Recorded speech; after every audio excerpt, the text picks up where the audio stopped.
It is easy to sort of like wind up going after every little thing that crosses your path, in the sense of reacting to all the things that cross your path on a daily basis. All right? It's easy to lose yourself in too many fights, too many battles. All right? Too many things that are getting your attention and too many things that are provoking you, especially when you're young. You see, when you're young, anything that sort of like stimulates you, anything just passing by, any trivial, inconsequential thing that stimulates you, makes you angry perhaps, that elicits a reaction from you, you tend to go after it. You know, this guy says something stupid, you know, something insulting, and you're like, hey, what do you have to say about that? Why are you saying this shit? Right, you know, something else happens that you don't really like. Your girlfriend does something that you don't really like, and you're like, hey, why are you doing that? And you wind up exhausting yourself. You wind up going after so many different stimuli, reacting to so many stimuli, that you exhaust yourself. You dissipate your energy. All right? Now, the thing is, see, when you're young, you have a surfeit of energy. And so sometimes, you know, that's just a natural thing that can't be avoided. Okay? So what you have to do, especially when you're young, you have to start thinking to yourself, what are the things that matter to me and what is inconsequential? And this extra energy that I have, I don't direct it to any stimulus that elicits a reaction out of me, but rather I channel it into something that is worthwhile. I exhaust myself in some task or activity that is worthwhile. Okay? Now, what I've just said is really a little bit abstract, so let me personalize it, or not personalize it. Let me ground it so that you understand what I'm talking about. You wake up in the morning, right? You wake up and you go out. And you go out and you're walking down the street to wherever. Maybe you're walking to the bus stop to go to work or whatever. And, you know, somebody bumps you on the shoulder, some passing guy, some asshole, you know. You turn around and say, hey, what's the matter with you? And you start arguing with the guy. And, you know, nothing happens much, just an exchange of words, but you're tired. You know, it saps your emotional energy. Then you get on the bus and the bus driver doesn't stop at your stop. And you're like, hey, what's the matter with you? And you exhaust yourself further. And you start getting into little arguments, little tiffs, allowing your emotional energy to be sapped by trivia that is happening in your life. How many times has that happened to you? Perhaps you don't verbalize it. Perhaps, you know, the bus driver, asshole that he is, doesn't stop at your stop, but stops, you know, 200 yards further on down, and so you have to walk the 200 yards down, and you're walking those 200 yards down, and you're mumbling to yourself, that fucking asshole, you know, he did this to me, left me 200 yards, and I rang the button. Why? Why are you doing this? Why are you doing this to yourself? You see?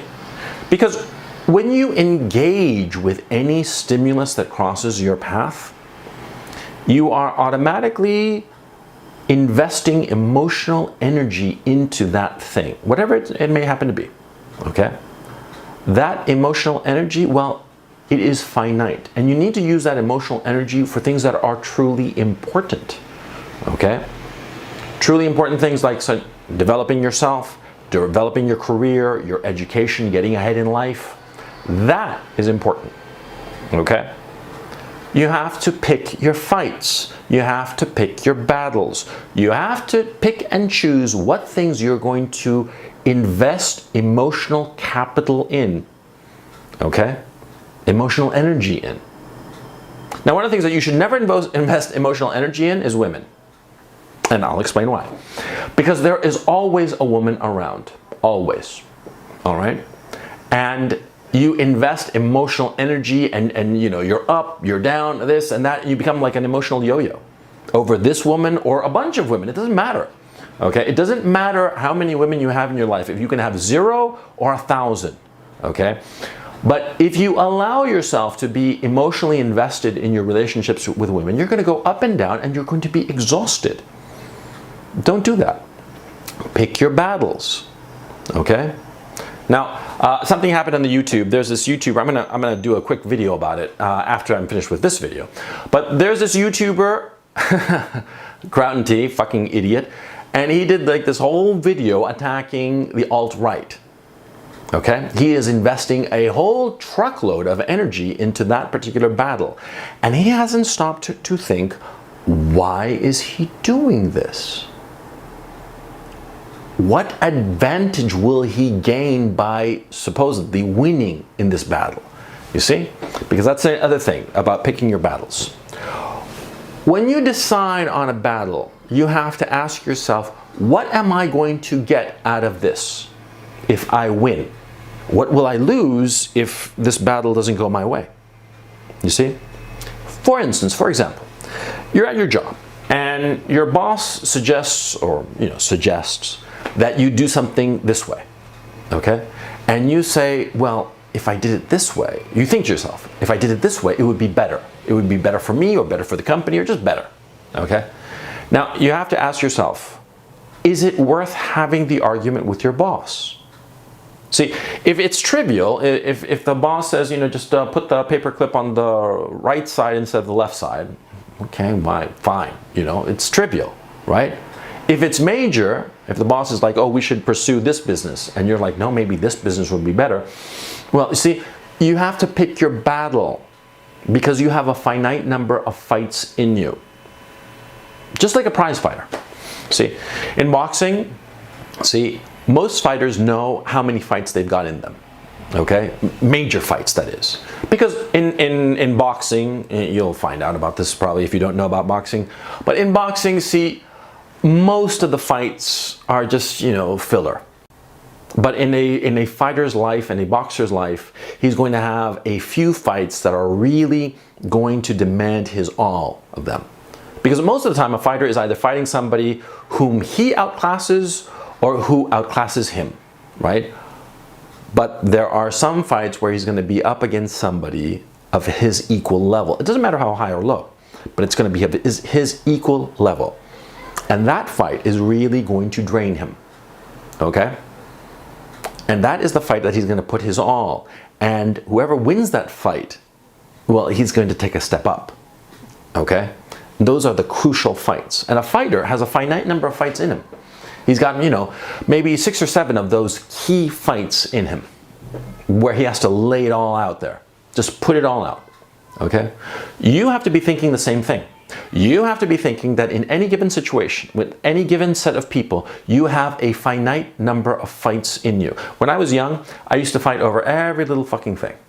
I was a fool because I was young, and I would fight over every little comma, every little trivial shit because I wanted it exactly my way, okay? Because I'm a control freak, okay? And control freaks tend to do that because they tend to lose sight of the big picture. And they focus on every little thing that they want just the way they want it because it fulfills some sort of weird emotional need, which I have, by the way. I don't have it as much anymore.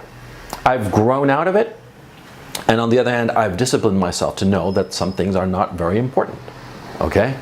I mean, some things they don't matter. But when I was young, I didn't realize this. And so I would fight every little fucking thing. Don't be like that. Don't be like that. It's something that I learned in my 30s, but that you can learn in your 20s, even in your teens. You have to, in every situation, you have to stop and say, what am I fighting over? That's the first question. And then the second question is, if I win, will it be to my benefit? Or if I win this argument, will it be to my detriment? Which can often happen. And you see, you always have to be making that calculation. Will it help me? Will it hurt me? If I win, am I really winning? Or is it better to cede the point and I gain something else? Because a lot of times, you have one person wants one thing and you want a different thing, right? And sometimes what they want is very important to them and for you it's trivial. And so if you just cede it to them, you actually win. You see? Think of it in those terms. Think that sometimes winning is actually losing and sometimes ceding, forfeiting the fight is actually a win. Because in a human relationship, in a human dynamic, that is often the case. We are constantly negotiating with one another. All right? We are in constant negotiations, and we are negotiating both short-term and long-term. The nitty-gritty at this particular moment, and the thing that will come back to haunt us or help us a year down the line. You see? So what you always want to be thinking is that in any relationship, in any disagreement with any person, because at the end of the day, you are only going to have disagreements with other people, right? You're not going to have disagreements with like the chair or the door, right? You're going to have disagreements with other people. You're going to want one thing and they're going to want something else. Think what you are aiming for in your relationship. What do you want out of this relationship long term? And once you have figured that out, then you realize short term, I can afford to let this slide. Or perhaps this short-term issue will have long-term implications and you want to win this fight. That's perfectly fine. In fact, you have to do that, okay? So how do I explain this like in a more grounded sense so that you get the picture? Like, again, the boss situation. You have the boss, and let's say that you have the boss's boss also is in the picture, he's floating out there. So your boss says, we should do A. And you say, no. If we do A, we're going to lose money as a company. We should do B. And you fight this because you're convinced that you're right. And you're thinking to yourself, if we do A, we're going to lose. And I want to make it clear to everybody that I was against A, I was in favor of B. Two possibilities. Either you are, your opinion is acknowledged but dismissed and they do A and they lose money. Or they do B and they win money. Okay? Now, if they do A and they lose money, after the fact, the bosses of the boss, he's going to be thinking, well, you know, Shorty here, he said that A was going to lose money, and lo and behold, it lost money. So you're going to gain credibility. Okay? Now, if people do B and it makes money, you're going to gain credibility too. You're going to gain credibility at the expense of your relationship with your boss, because your boss who advocated A, which is a money loser, he's going to be pissed at you that A, number one, you went against him, number two, that you were right, and number three, potentially, that instead of doing A that the boss wanted, they do B because that's what you advocated and they listen to you rather than to him. See? So you're going to antagonize your relationship with your boss, but you are going to make your relationship with your boss's boss stronger. You see? And that's how you take over your boss's job. See? But see, suppose the same thing happens, but there's no boss's boss. He's unaware of this argument going on. It's just you and the boss, right? And the conversation is sealed. Perhaps some of your peers and even underlings see this argument going on. How is this helping you? Because at the end of this event, of this fight, you're not going to get anything out of it. See, because the boss's boss doesn't know about this going on. The only person in authority who knows about it is your boss, and he's going to be pissed off at you. What do you think is going to happen to you? You're going to be fucking fired. That's what's going to happen. Or if not fired, you're going to get tripped up. Your career is going to be hurt. You know, your boss is going to make sure that, you know, you never forget the fact that you went against the boss. See? And on top of that, if the boss's boss is not there, if it's just you and your boss is insistent on A, they're never going to implement B. So what exactly was the point of having this fight? They were never going to implement your position, and the only thing you achieved was antagonizing your boss. You didn't gain anything. You see? You see what I'm saying? This happens a lot. This happens so often of guys who fight their boss, but with no ulterior upside to it, only downside. You see? So that's why you have to always be calculating the fight that you're having. What benefit will you gain from it? If it's just you and your boss says A and you're like, well, you know, maybe B would be better, and your boss overrides you, let it slide. Because there's nobody else around to help you. Is the boss's boss here? Is the board of directors around to watch you be so wise as to go against your boss? No? Then what is it going to help you? See? Like for instance, you're in class and you argue with a professor about whatever. You know, he says something stupid, you know, something like, you know, all leftists are good and all right-wingers are evil. Some shit like that, right? And you start to argue with your professor. What are you gaining from it? What, your peers are going to think you're cool. So what? Who gives you your grade? Your peers or the professor? Huh? Think. See? And this is something I'm talking to you, in point of fact, I'm berating myself. Because I remember when I was a young shithead, you know, arguing with people for no benefit to myself. Don't make my mistake. Don't make my mistake. Pick your battles.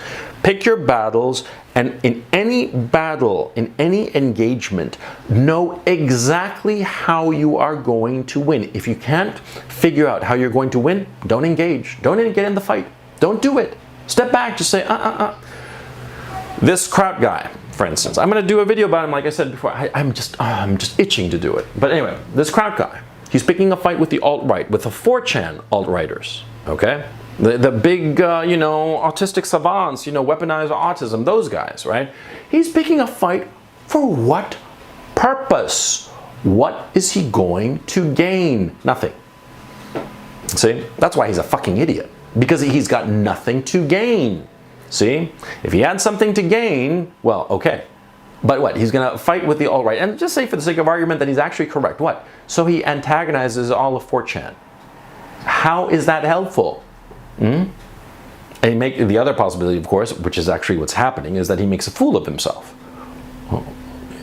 He makes a fool of himself and loses more and more credibility, more and more subscribers. I mean, as I'm watching, he's lost like 300 subscribers so far, just this morning. And, you know, it's like, what time is it? It's 11 in the morning here in London. So that's what, 7 in the morning? No, 6 in the morning in New York, you know. In the US, they're just waking up. And his audience in the US, as the morning and the afternoon progress, you know, he's going to start losing subscribers, bleeding subscribers again. Because he picked a fight that he couldn't win. And even if he could win it, there was nothing to be gained. Don't be like that. Be smart. See? Because remember, as I said before, you have a limited number of fights in you. Make them count.